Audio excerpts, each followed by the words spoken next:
She's the strongest little baby that I know. I just loved her a lot. I had to quit being selfish and being wrapped up in myself and worry about them. We just needed help. We created this program with the idea of child safety first and foremost. This program really takes a different look at families and birth parents as the primary source of safety for kids, even though they may have hit a bump, even though they may have hit a lot of bumps prior to their kids coming into care. But they are the primary source of safety and security for their kids. And really, when kids are removed, that's the first time that parents get that wake-up call that this is out of control.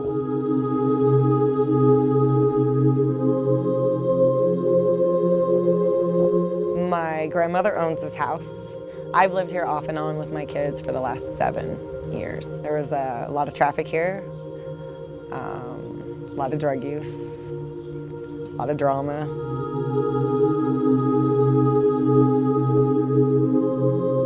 But whenever they came and took my kids and told me they're no longer in your custody, they're in state custody, that kind of changed everything. When it, came down to it, and I had to make that choice, was forced into it, my children, of course, are more important.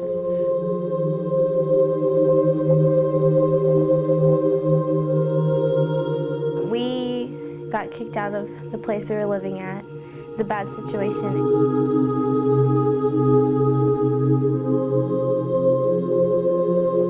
We called and asked for help from a social worker that we had been talking to, and she got involved. They took custody of Madison. They couldn't find anywhere through our families and friends because of her medical problems. All the stuff that she had wrong with her, and she could still smile and be happy. It's gotta be, a really strong person. So we ended up getting to go to the shelter.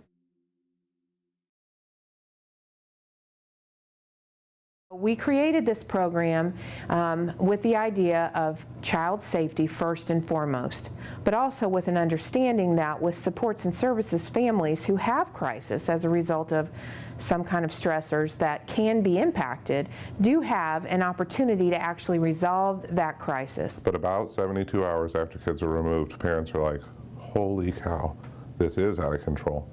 And if you're supportive in that process, you can utilize that realization to cause real and permanent change to occur. We do 60 days of intensive care for children. Families come into the shelter and work intensively with their kids while they're in the shelter.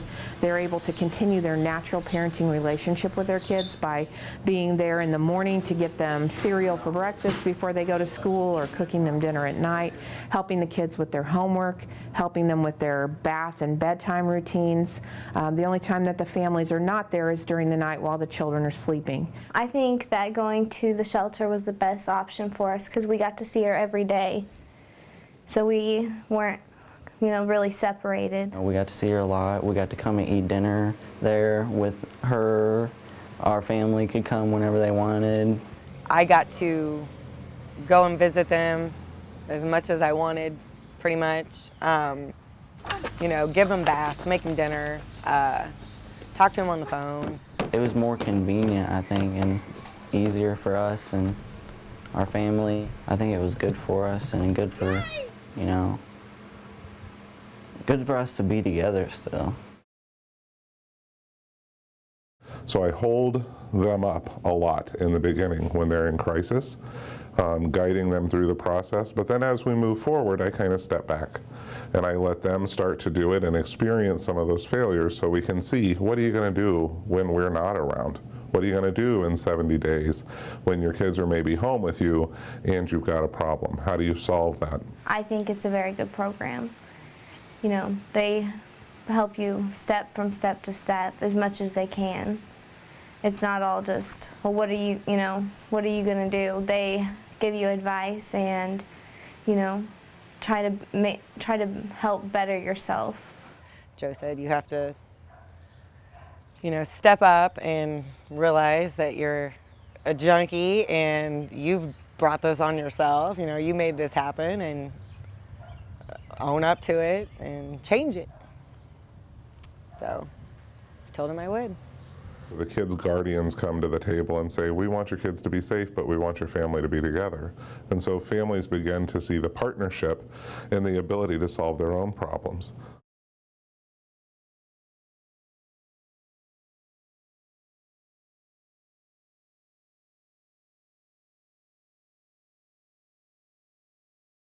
The courts granted her custody back with us. So we all three moved in here. We painted these, we bought them at Walmart, and they were all white at first because her walls in her nursery were pink and white. A lot of these, she's smiling, she's happy. You know, she has all this different stuff that's wrong with her, and she's smiling in pretty much all these pictures. We just needed help getting, you know, back on our feet to where we had somewhere to call home again. But we were never disconnected as a family. It was relieving to be able to have Madison back with us and not have to worry about, you know, what's happening with her today, who's the nurse going to be today, you know, what's going to happen tonight. Now she's in my house and I know everything that's going on, so I don't have to worry about that so much. She was a little angel. That's how I describe her. Anybody that met her, you know, she touched everybody's hearts, you know, in different ways, but she touched everybody's hearts. She was the strongest person I've ever known. All the stuff that she had wrong with her and she could still smile and be happy, it's gotta be, you know, a really strong person. I just loved her a lot.